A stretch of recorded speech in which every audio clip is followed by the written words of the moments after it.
This is Acid Horizon, a theory podcast which confronts global crisis and the specter of a world that could be free. This is episode 22, Return of the Mac, a survey of left accelerationism. Thank you for joining us.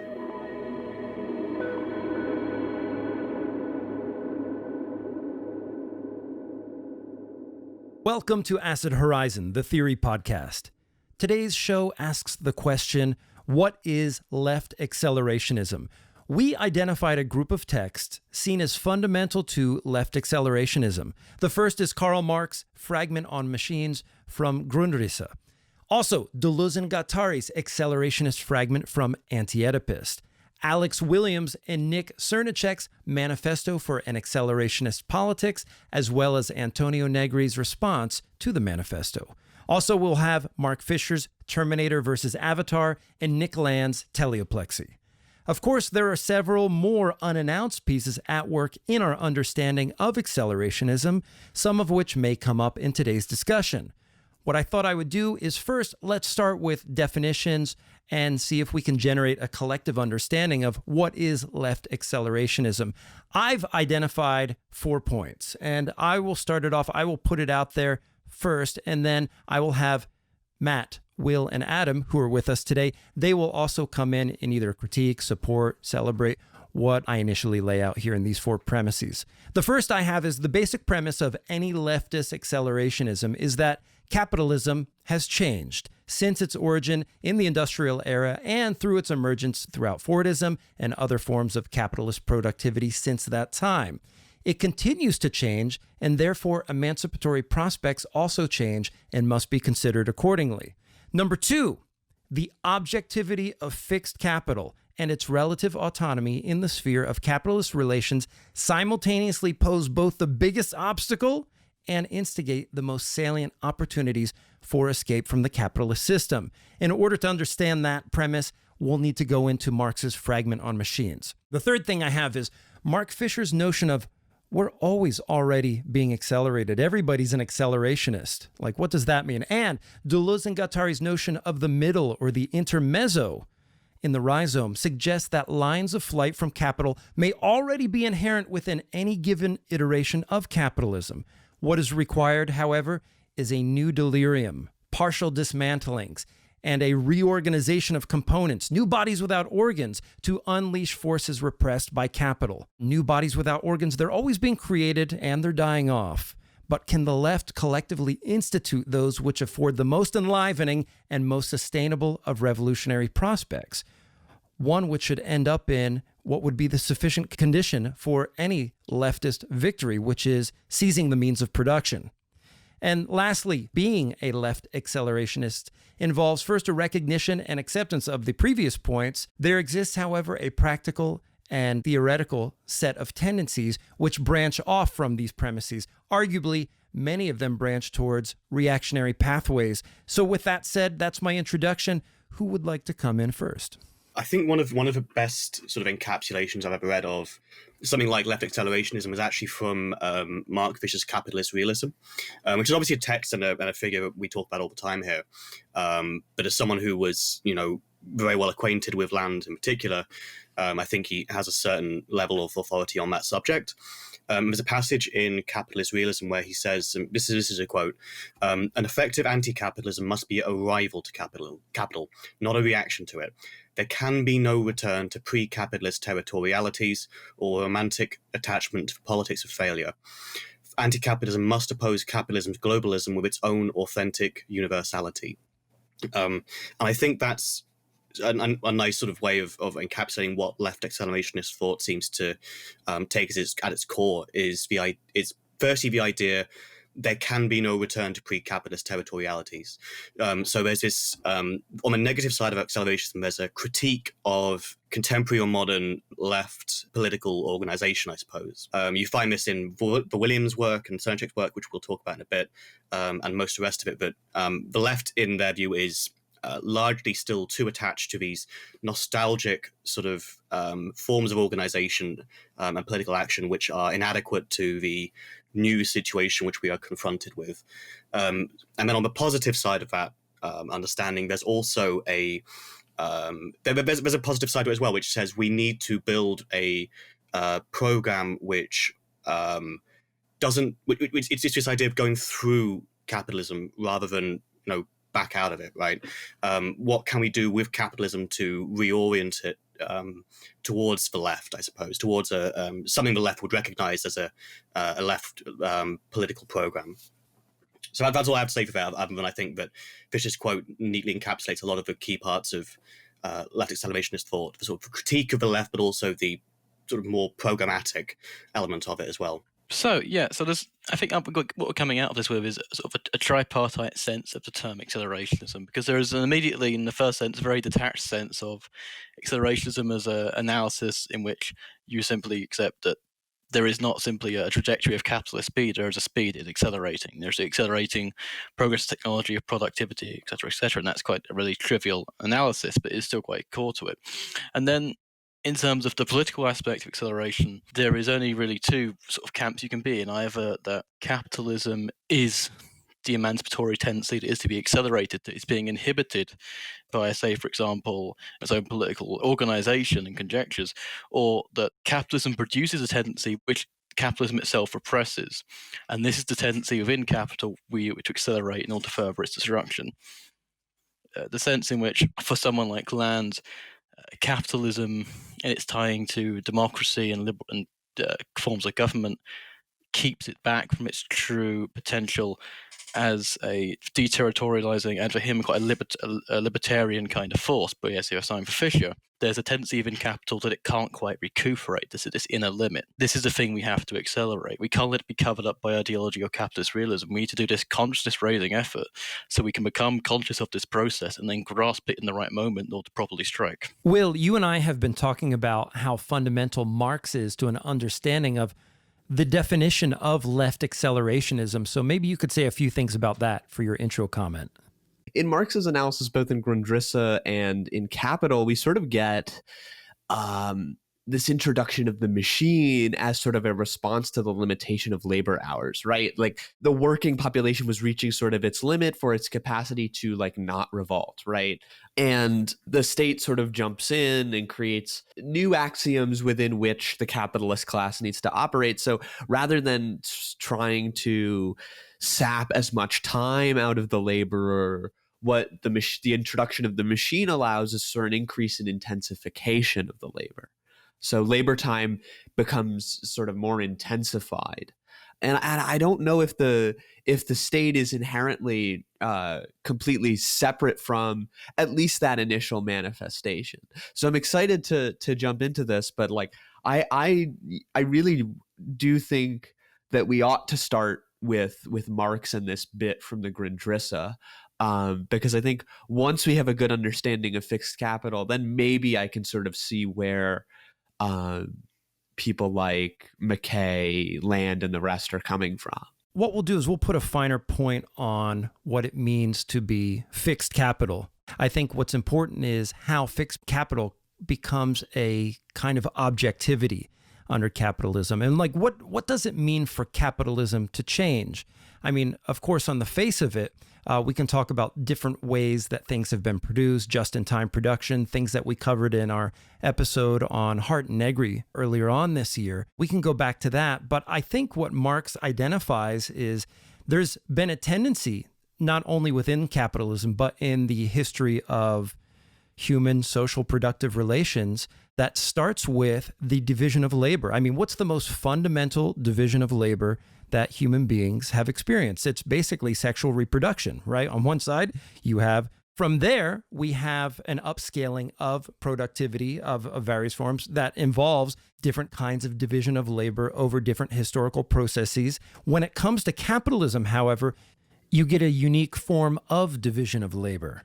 The human subject and their tasks become so finely attenuated over time that a person might spend 8 hours a day doing the same thing on an assembly line for the next, 10 to 15 years of their life, depending, right?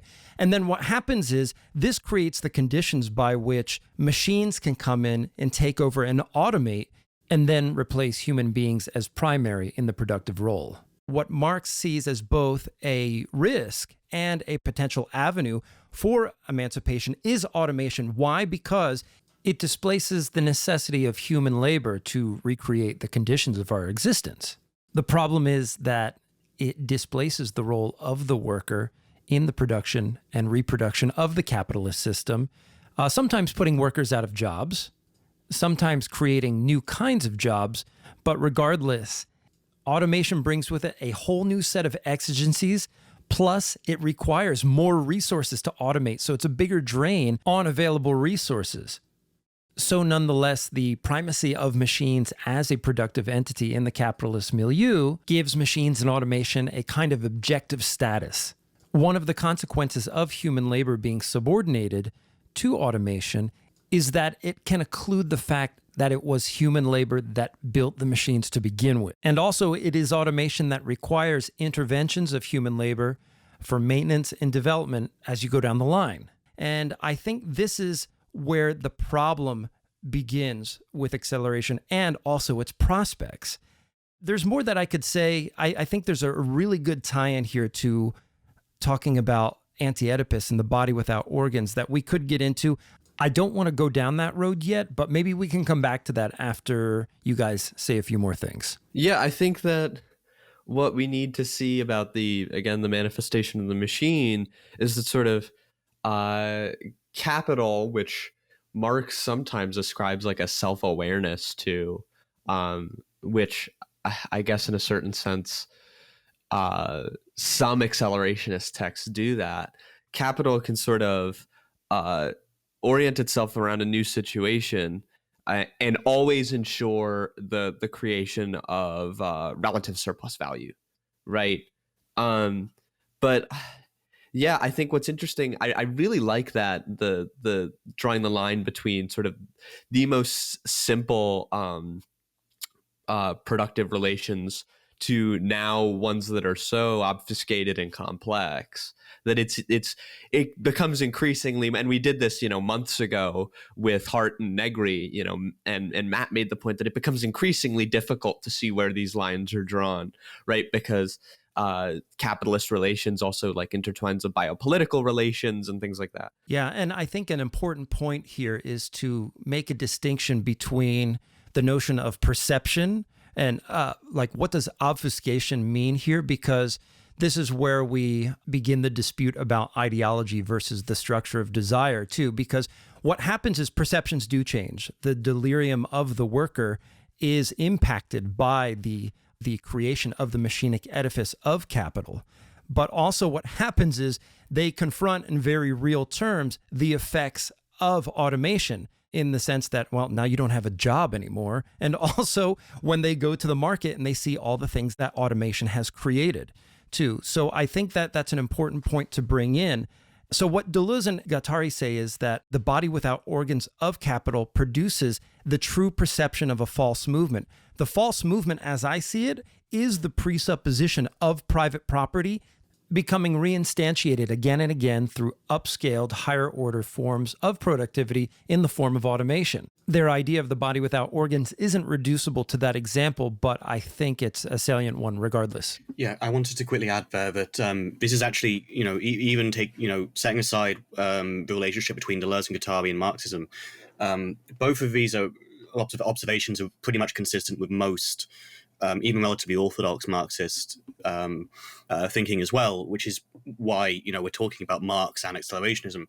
First, because on the one hand, even going back to someone like Alfred Srnicek, the idea of real abstraction, he takes seriously the idea that there are certain abstractions which we experience in our lives, which nevertheless have a very material basis, in the sense that they're not just imaginary. I mean, if we think about it in the right way, we can sort of see past the mirage. No, they're real and they're produced by certain material processes.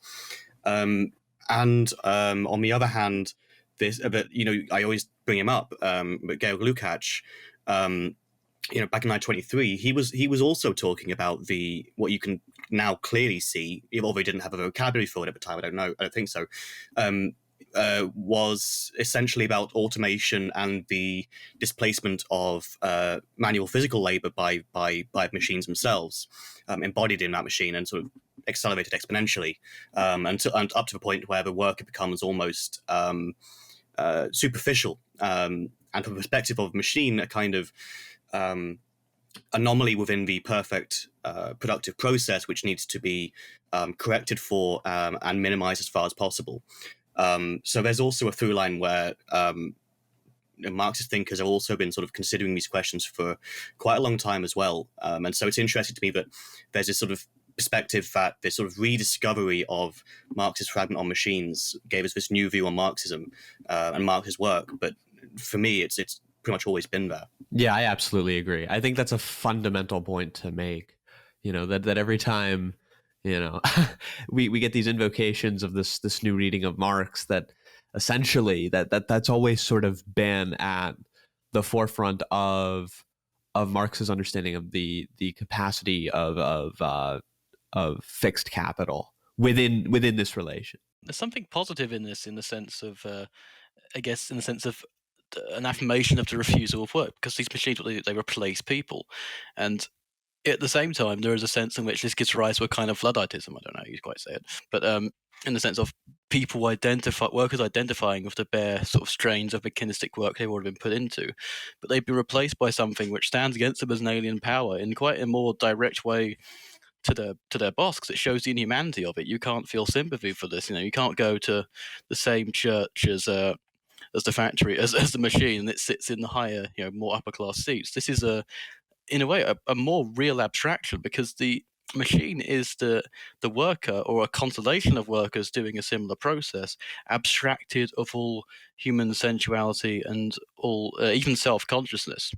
But I think what some accelerationists may want to think about this in terms of nature of intelligence, nature of artificial intelligence, is how this sort of self-consciousness can return to the machine for its own developing productivity. Because as laboring humanity puts more of itself into these things, and we get better at it, machines are only as smart as the person that programs them. This constant stream of kenosis will possibly open up a space in which intelligence can realize itself in a more self-conscious way in the machine. I think this is to extent what Resnet-Garastani is trying to do, in terms of thinking of a network of interpersonal nodes, kind of like a Hegelian spirit, but along the lines of a general artificial intelligence. Before we get off of the topic of the Fragment on Machines and automation and fixed capital, I want to highlight two examples that Adam and I talked about in previous days. I mean, the standard example is, right, machines outproduce humans in the production of a widget, right? So you create this machine,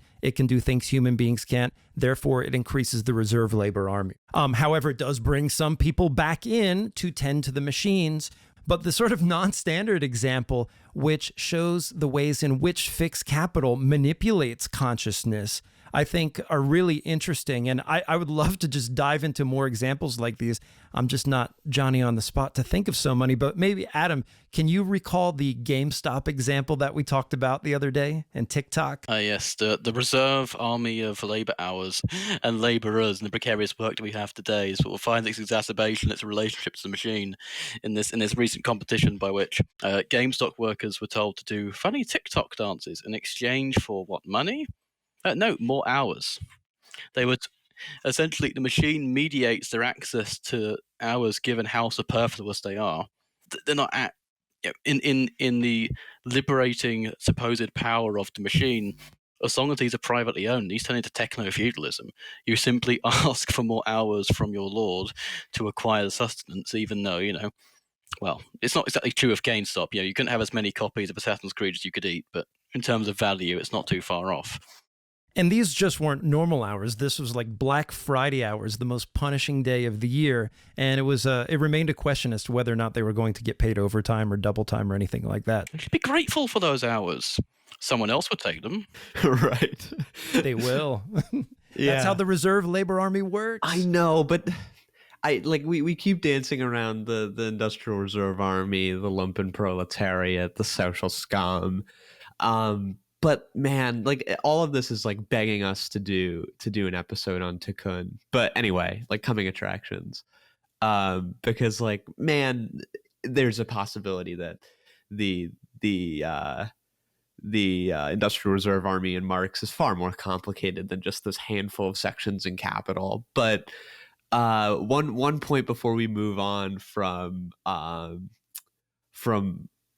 this fragment is I just want to read one sentence from Marx. Nature builds no machines, no locomotives, railways, electric telegraphs, self-acting mules, etc.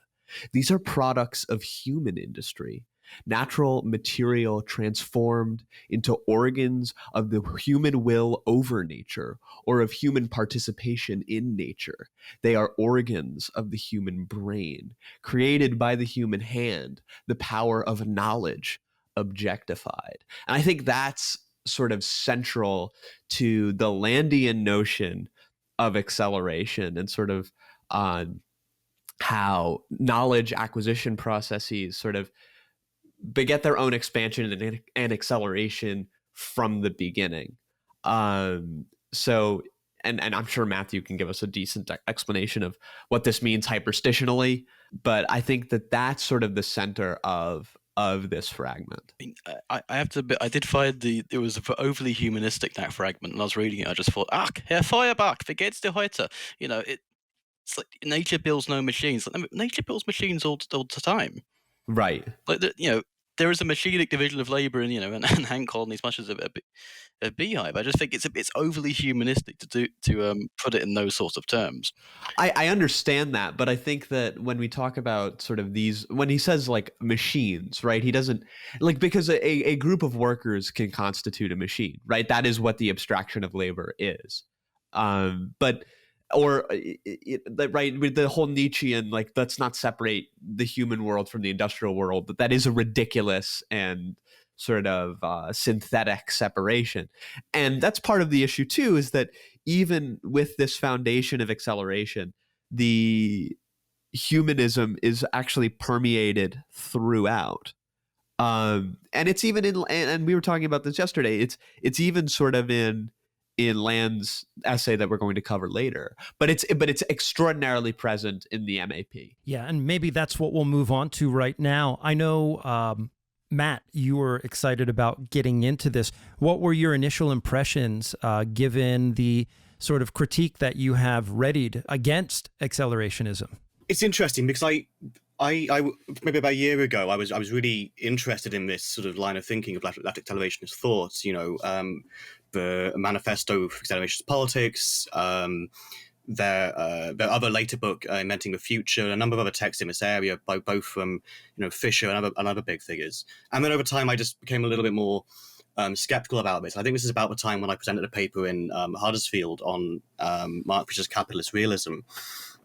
And part of it is that there's this obvious kind of teleology at work in any kind of accelerationism. And some of them will either simply deny that or find a new way of cashing that one out. But then there's this. I haven't found a perfect way of expressing this, but firstly, the critique I've sort of had, I suppose, of it is that there's no logical reason why the total ecological catastrophe should not happen first before the full development of capital and automation, etc., reaches its apex, right?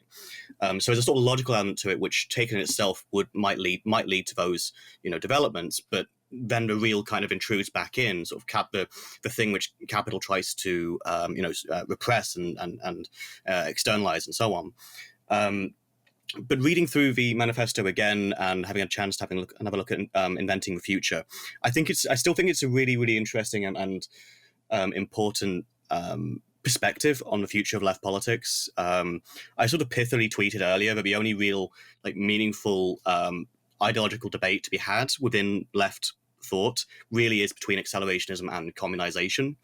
And many people have drawn various links between those two different sort of ideologies, not least Ray Brassier himself. And I think what we find in the Manifesto for Accelerationist Politics is it's what I said earlier with that sort of negative critique and set of positive proposals. On the one hand, there's a critique of how the left has traditionally organized itself, its conception of political praxis, and so on. And that is explored a little bit more fully later on in Inventing the Future, where they label it folk politics, which they call a kind of obsession with horizontality, direct democracy, prefigurative politics, these kinds of things, direct action in the streets, and temporary autonomous zones, that kind of, sort of view of what left politics is. And they critique this on the basis that it simply lacks any kind of efficacy. It doesn't really achieve anything. And if you want to see how much it's achieved, just look at the world today, right? QED, right?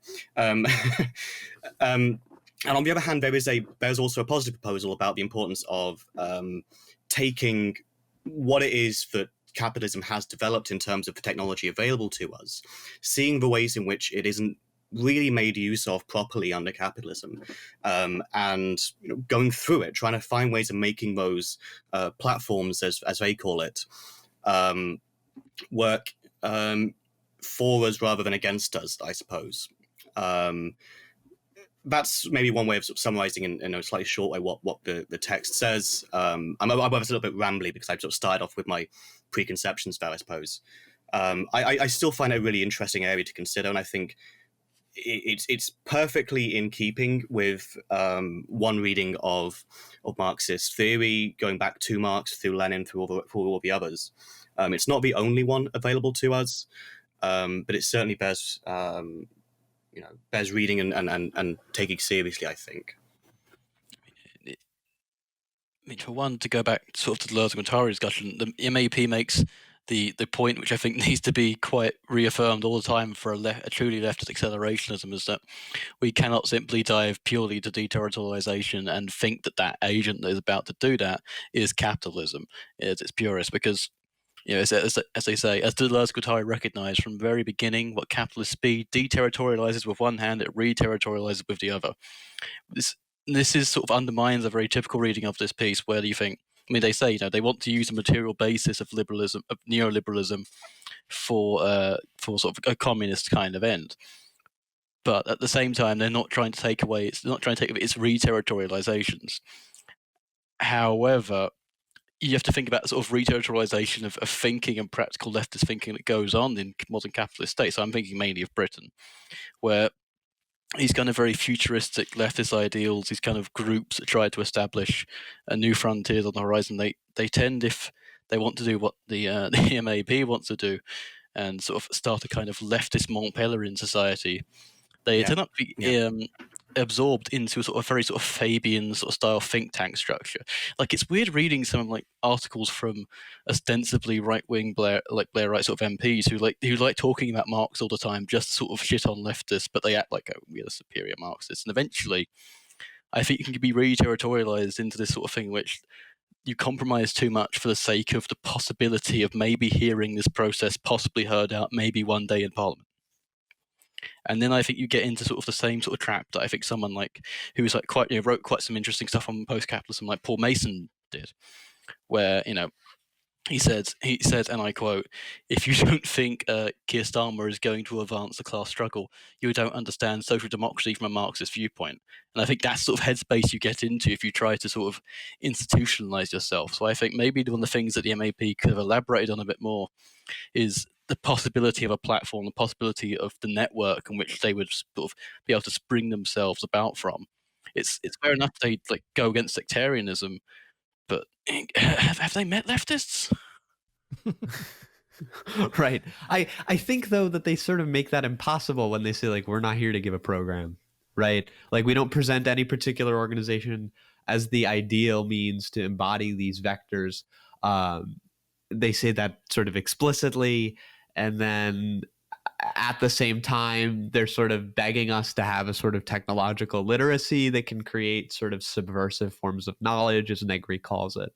But, and Negri always plays it fast and loose with the MAP because, like, he knows that both in a Deleuzian and a Foucauldian sense that subversive forms of knowledge, right? Like, I don't know if that's sort of how discourse or development works, right? Because as you said, everything it deterritorializes on the one hand, there's always a partial and then full reterritorialization on the other. So, this desire for a Promethean politics is fascinating, but in some sense, in some ways, like I almost want to look at To Live and Think Like Pigs and say, hey, well, the neoliberals are actually doing exactly this. Exactly. Right? Like, Yeah. if this is almost a manifesto for neoliberal politics. And like, if that's what you want it to be, like, go right ahead. That's sick. But like, do you. Like, I appreciate whatever contribution to the political discourse you can provide. But like, this is not, I don't think this is like the leftist escape that it sort of presents itself to be, and it's so on the nose with the use of Lenin at the very top, right? Yeah. Because as Matthew will sit around on Twitter on the timeline, so he'll go like, "Bro, it's a different strain, bro. Like this form of exploitation, it's different, bro. You'll still die in a factory at 45, but bro, it'll be for the emancipation of all mankind, bro. Come on." I can't understand how anyone can read Lenin talk about how under socialism, society will become one great factory floor and office room, and not really find their revolutionary souls stirred by that vision. Yeah. I don't know. I mean, it gets me going, And at the same time, like they had to cite the infantile disorder text. Like they couldn't just do it with a wink and a nod. Like it had to be straightforward and upfront. So I think it's a cool text, but I'm not sold yet. If I can, I really want to say a little more about that because I think Will's absolutely right, particularly because they openly say that it's about sort of taking what neoliberal capitalism has sort of done and pushing that on further in a certain way, right? So it does end up in this kind of technocratic socialism at best, and in terms of the actual praxis that this would involve, it gets to a point where it's almost impossible to tell the difference between, at least, I'm being a little bit unfair here, right? But hey, I'm allowed to be. It becomes difficult at times to tell the difference between a left accelerationist and just a neoliberal, in the sense that the actual practice they're engaging in is pretty much not. There's no real difference, and you could sort of see a lot of what neoliberalism does, particularly in sort of social democratic forms, as much the same, is trying to say, well, we can't work against technology, so let's work with it and try and use some of this to, redistribute and reconfigure some of the smaller elements. And obviously their vision does go beyond that. They do have much loftier ideals about what socialism can achieve for people. So I'm not going to completely, throw them under the bus there. It would be unfair to say they're the same thing. But left acceleration does seem to have this problem of distinguishing how, even if you're aiming at different ends, if the means look to be the same between you and actual neoliberals, then it's not clear how the means won't themselves transform the ends you're aiming for. Here's just a list of axioms once again. What is the sufficient condition for exiting capitalism? Well, it's the workers owning the means of production. What is one of the most critical crises that we face? It's the climate change crisis. Step 3, we cannot overcome the climate crisis until we achieve a viable form of socialism. I think if you cringe at any one of those claims, particularly the first one being the workers owning the means of production, if that makes you wince or suspect, I doubt your leftist credentials. Yeah. Throw down a gauntlet. Now, next step is this. Going into the MAP, one of the challenges that I have with it, maybe I'll say the thing that I like about it is, I think we should not doubt the importance of technological advance and the ways in which capitalism has delivered the goods. I do think, in line with Marx, it is capitalism that is going to create the conditions by which socialism and communism are achievable in any sense, just straight up. Now, what I'm about to say actually isn't an argument for capitalism per se, but through the technological advancement of capitalism as humanity has experienced it so far, we have been able to create a leveling effect in developed countries, which have allowed women to escape the kinds of menial household tasks that put them on a level playing field with men professionally, or at least provided to them the conditions that allowed them to get on that playing field. And I think it's by dint of the elimination of this subjective barrier between men and women that creates the conditions for the possibility of eventually escaping encasement by the capitalist system. The thing that I want to talk about next is what I see as perhaps a false problem presented in the MAP, which is opposing verticalism to horizontalism. One of the things that Mark Fisher points out is this notion of the harsh Leninist superego. And the MAP touches on a similar kind of superego or repression that takes place under a brute notion of horizontalism. I think it should be pointed out that the idea of horizontalism or anti-hierarchy, if that's what we mean by horizontalism, isn't necessarily a feature of all anarchist thinking or all socialist thinking. What we're talking about isn't horizontalism in the raw, not in some sort of ideal sense. We're just talking about workers owning the means of production, right? And I think it's important to make a distinction between those terms because the former tends to truck in this idealism, whereas the latter is completely materialist. My next step is then this. What's the problem with the vertical-horizontal distinction, and is there anyone who has solved it? I think the intimations of the solution exist in the notion of transversality in the work of Felix Guattari. I think under a viable form of socialism, what you will have is you will have rival forces. A notion of competition in the social field does not necessarily presuppose the existence of a capitalist order. In fact, it could be argued that many forms of scientific advance are actually suppressed by the existence of capitalism and by privileging different forms of planning and enfranchisement of the labor, meaning giving them the means of production. I think it's more likely that we can see the kinds of flourishing and progress in our society that capitalism currently prevents.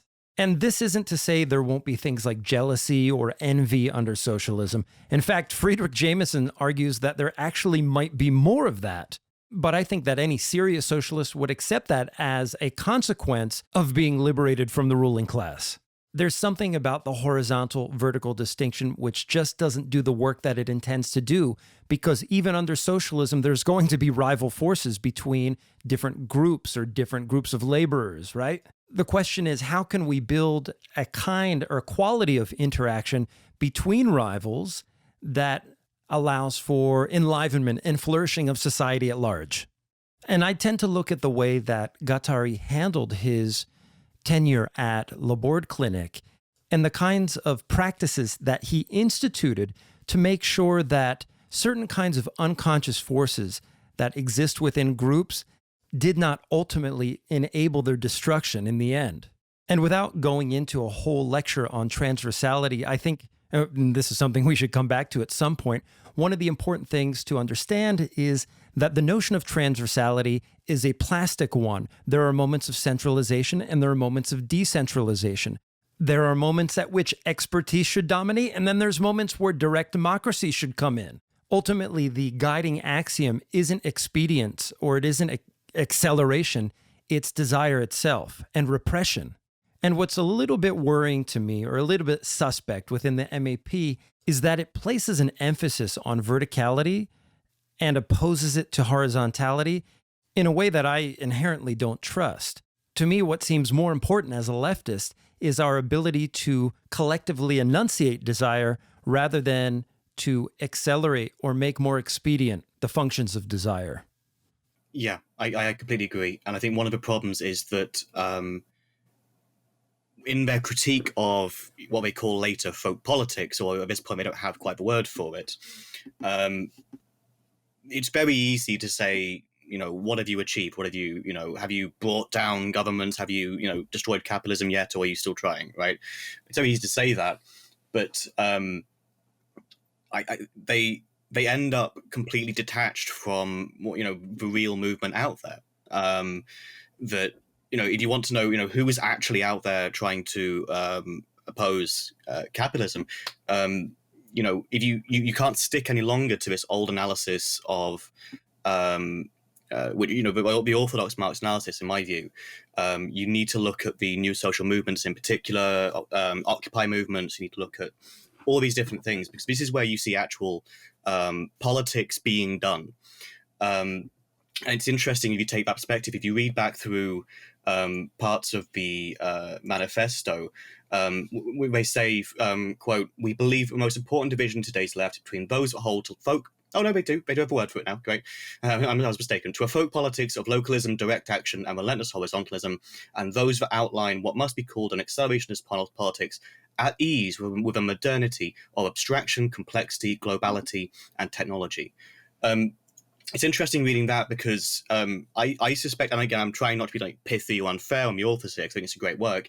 You could insert that sentence straight into a speech by Tony Blair, and it would not even remotely look out of place. It would look like a speech given at a Labour Party conference against the old left of the party. That's the point. That's what makes me concerned about this text, is essentially that they both have the them and sort of this reassessment of groups like the Invisible Committee, Tiqqun, like Andrew Culp, who we had on, right?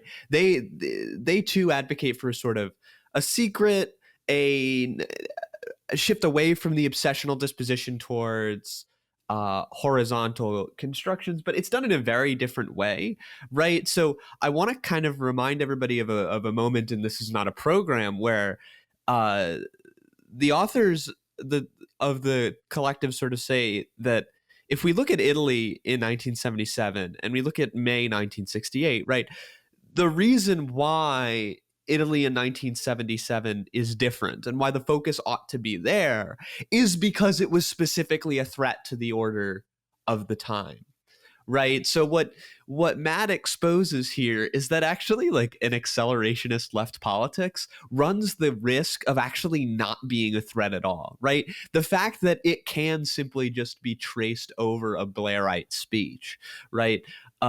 Sort of exposes the game a little bit if this is attempting to be a sort of radical politics, because the difference here is that a radical politics, at least to Tiqqun, to Culp, to others, is that the reason it must hide in secret is because if it is subject to any sort of ocularity, right, if it's identified as a threat, then it faces a risk of collapse. Whereas accelerationism might actually just not be a risk and not be taking any flack, not have any fire directed at it, simply because of the reasons Matt outlined. That's definitely a danger, and especially because, as I said earlier, how I think they needed to flesh out a bit sort of potentialities of the new network in which they will fund themselves. When they say we will need funding, it's like, okay, they talk about networks, going beyond simply what is immediately given in terms of institutions. But if this doesn't show up, then why are we not to assume that they're going to do like the Montpellier they want to do, and simply cozy up to Capital and you take ironically with Blairism, there is actually one anti-accelerationist MP, but we'll leave him out of there because he doesn't need publicity.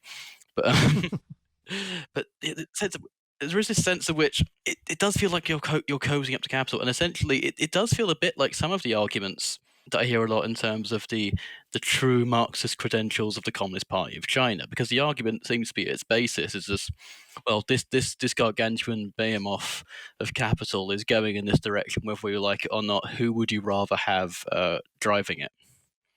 And I think that's not only an argument of pure blackmail, it's also an incredibly condescending argument to which you can sort of say, well, you could try and save your place of work from closing, but you could learn to code. Right. No, it's no different from Rahm Emanuel this weekend saying that all of these coal miners should just learn to code. Right.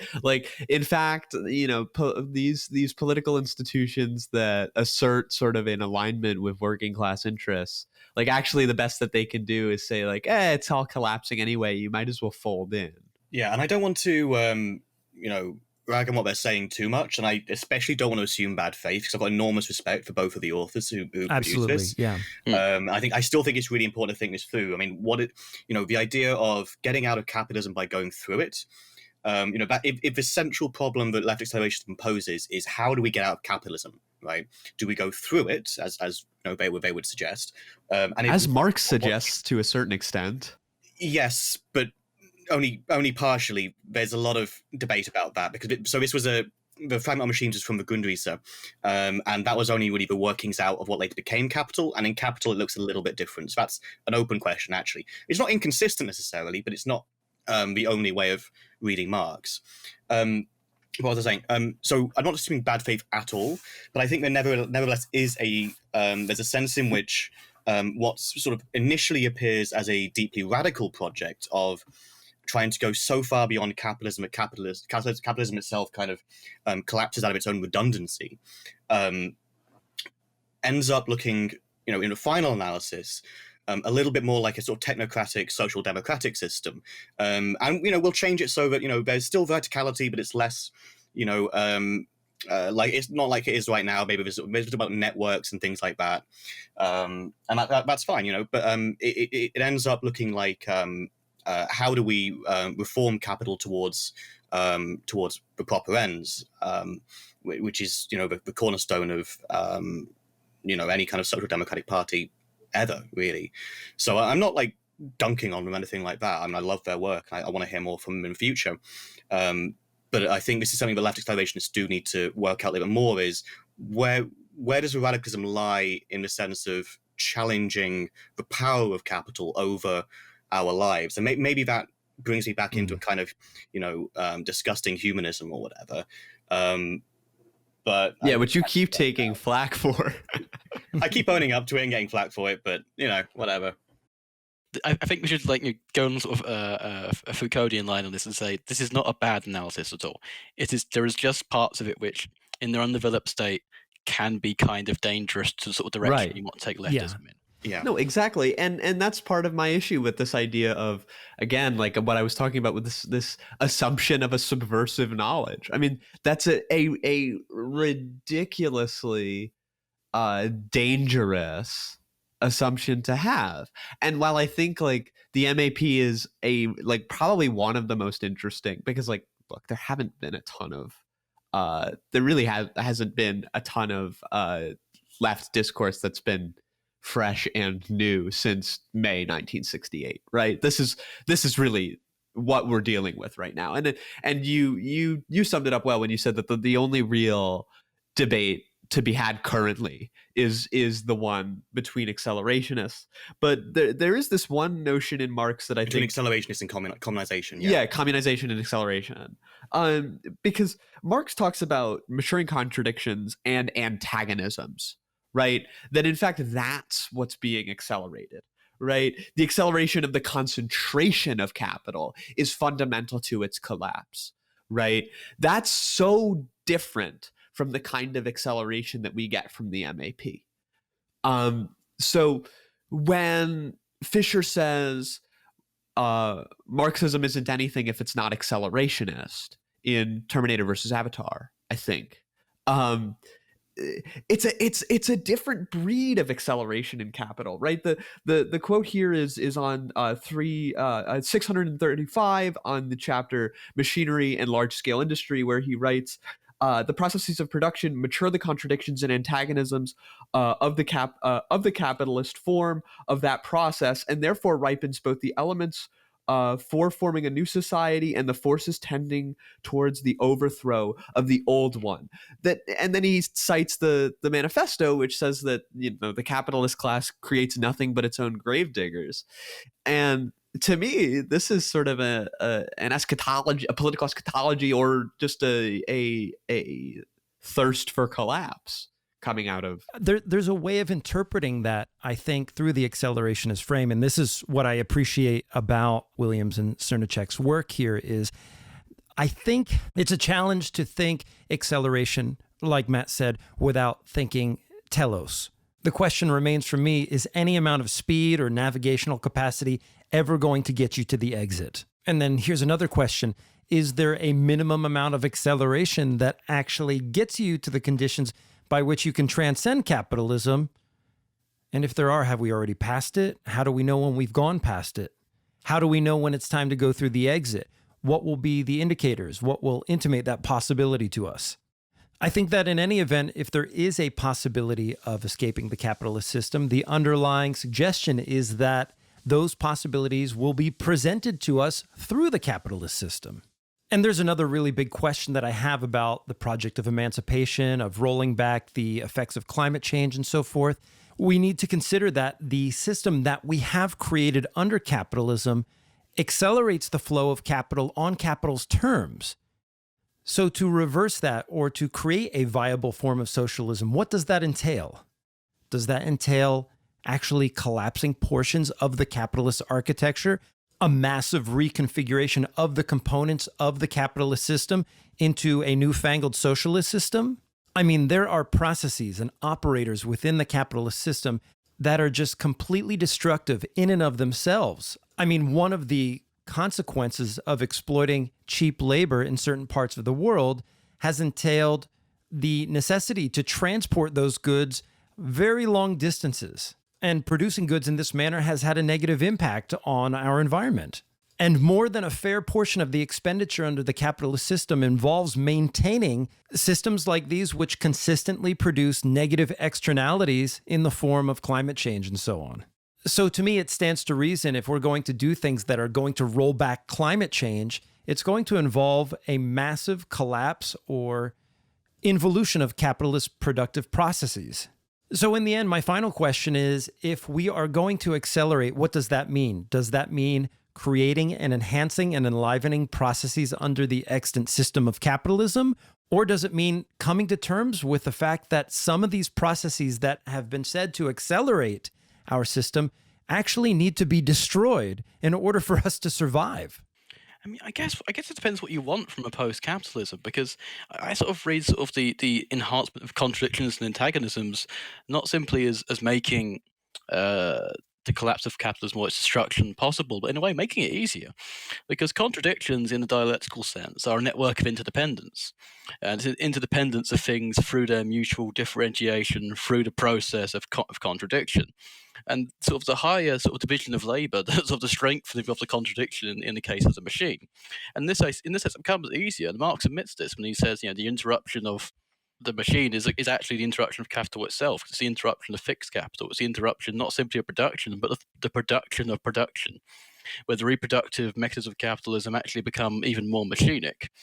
And I think, given that, I think the promise of accelerationism and also one of its greatest appeals is let's be honest, it's capitalism, but you can keep the stuff.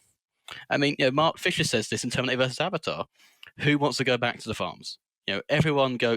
We all do some lovely quibbling criticism over some wine. We always, it's before COVID, it was very hard to go to a Marx conference and not end up at the pub afterwards.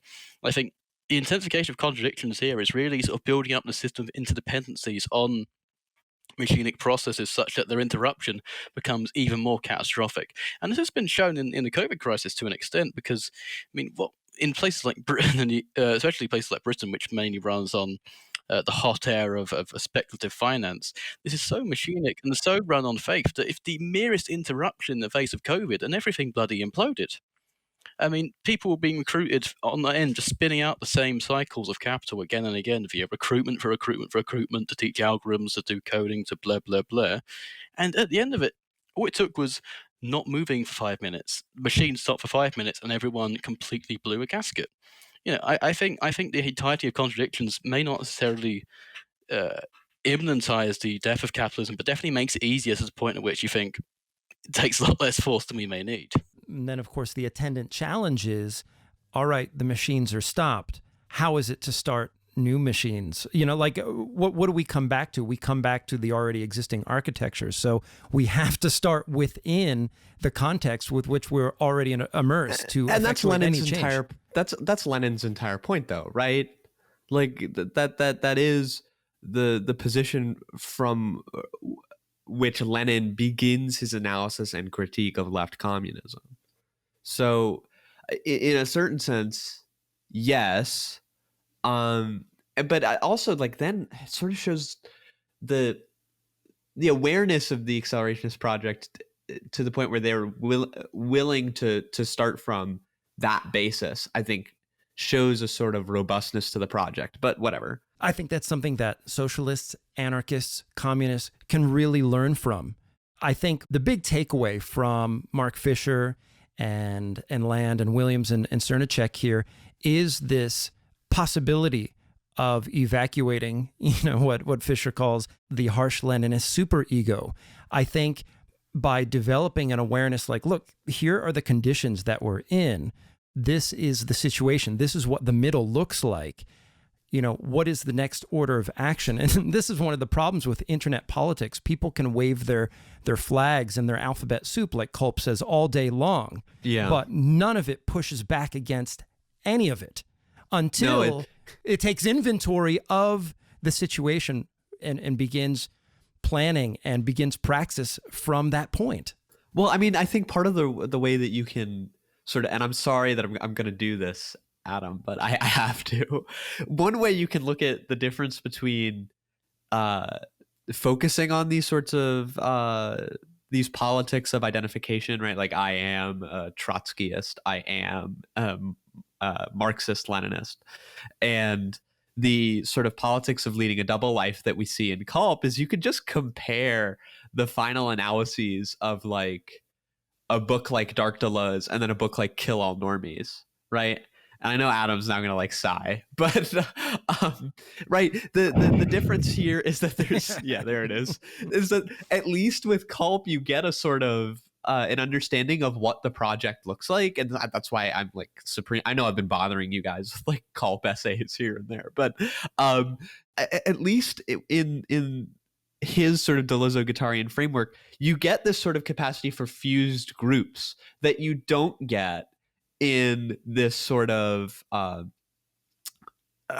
superficially sectarian, because like it's not actually all that striated, but you get at least an ability to create fused groups and interests where even though this is sort of predicated on a refusal, right? It's a collective refusal. So at least in that space, we can all sort of agree that relations as they're currently as they manifested and currently exist are not sustainable, right?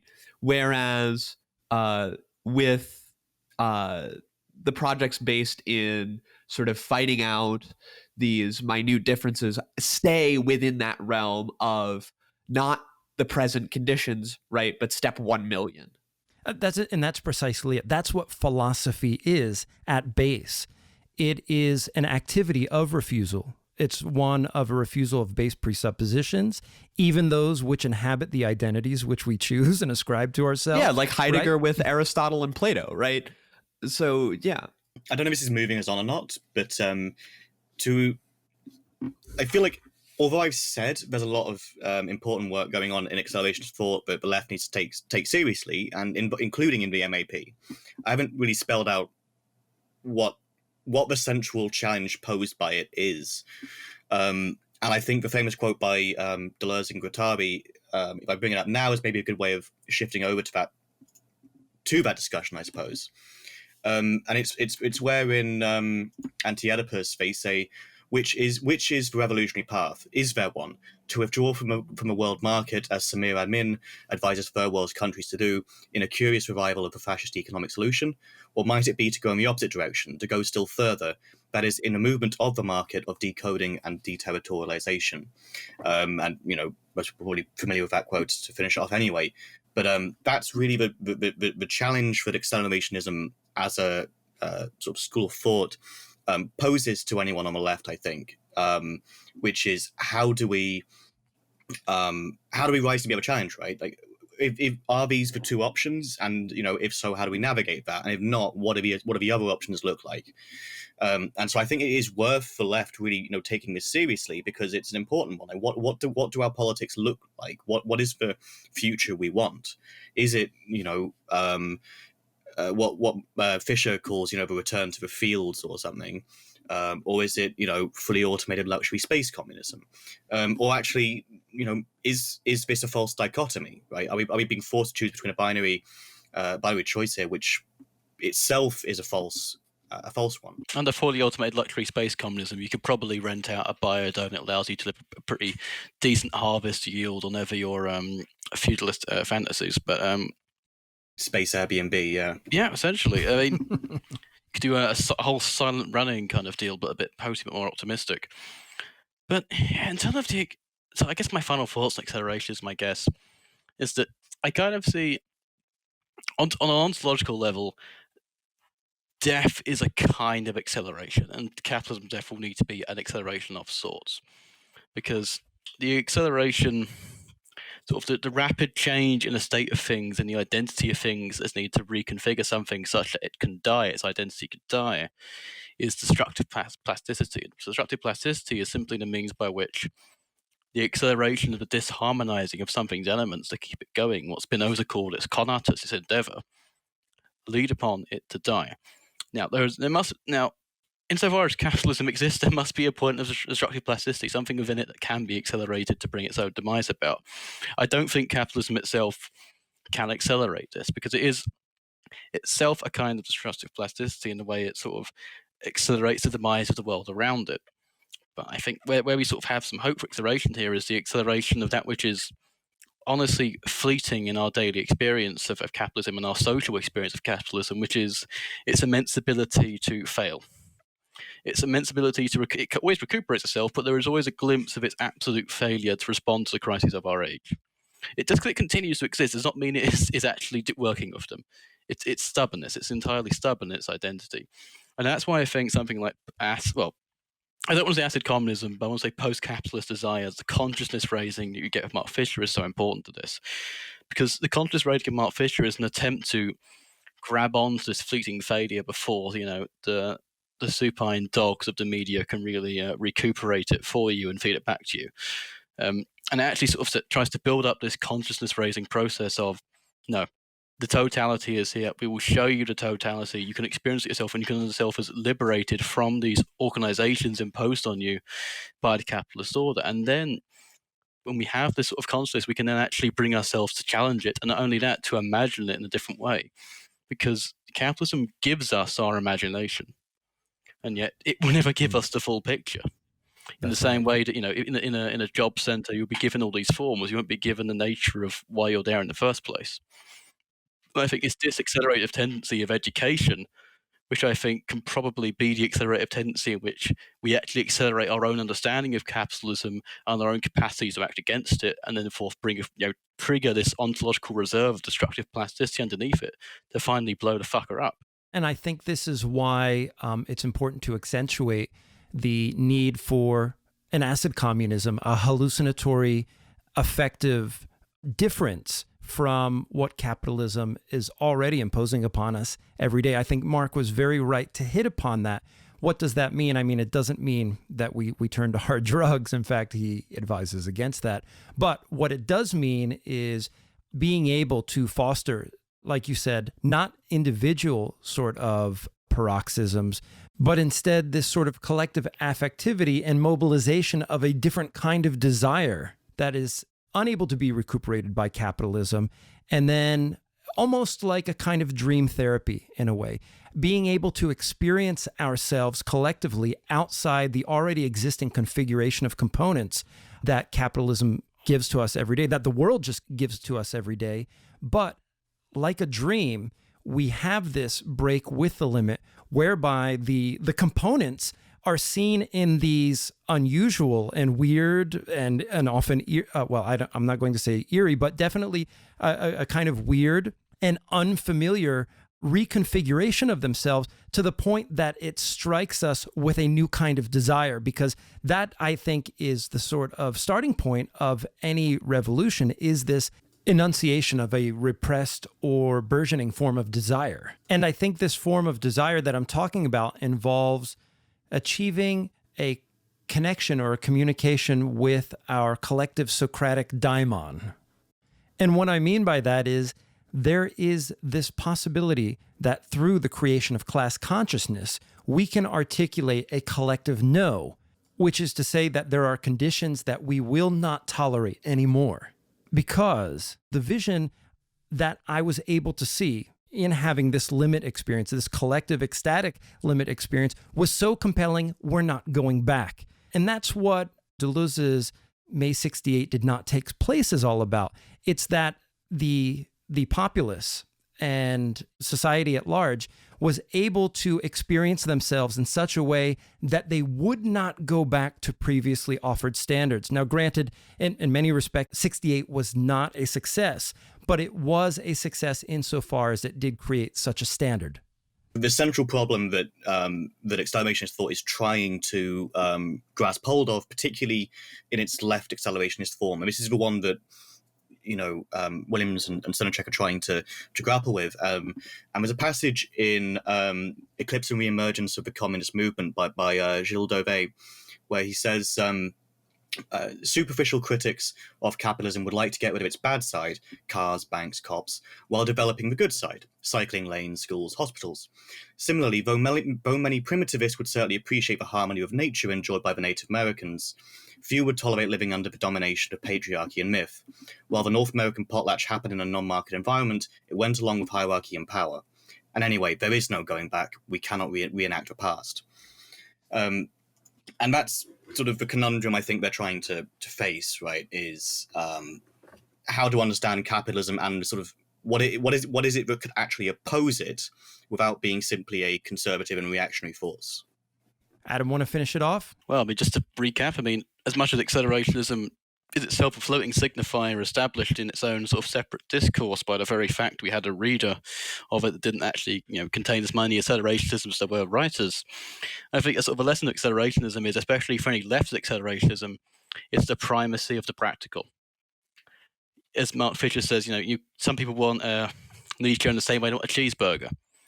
Some people want to line the speed in the same way that they want the destruction of capital.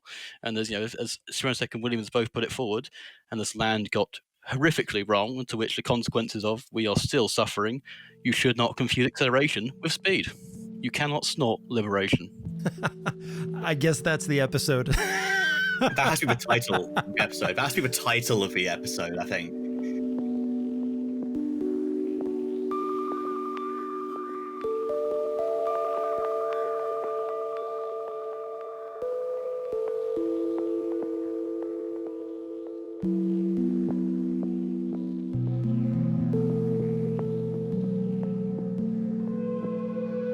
Thanks again for joining us on Acid Horizon. We will probably have to pick up this discussion at a later point.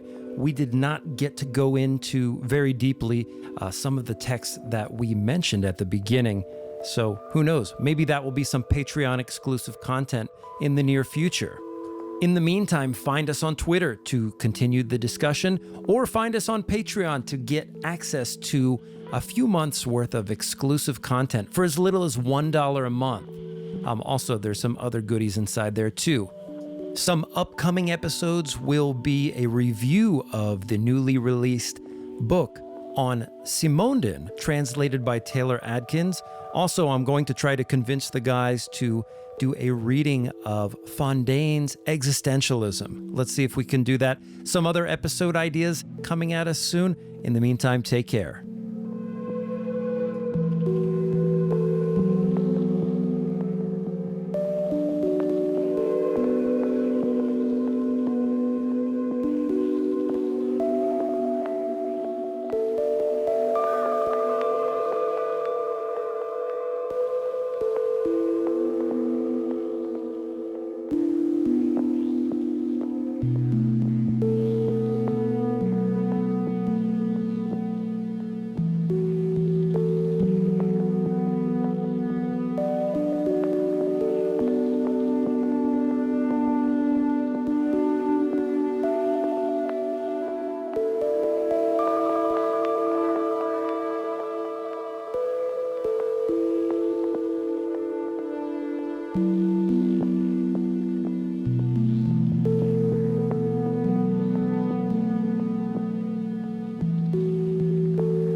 you.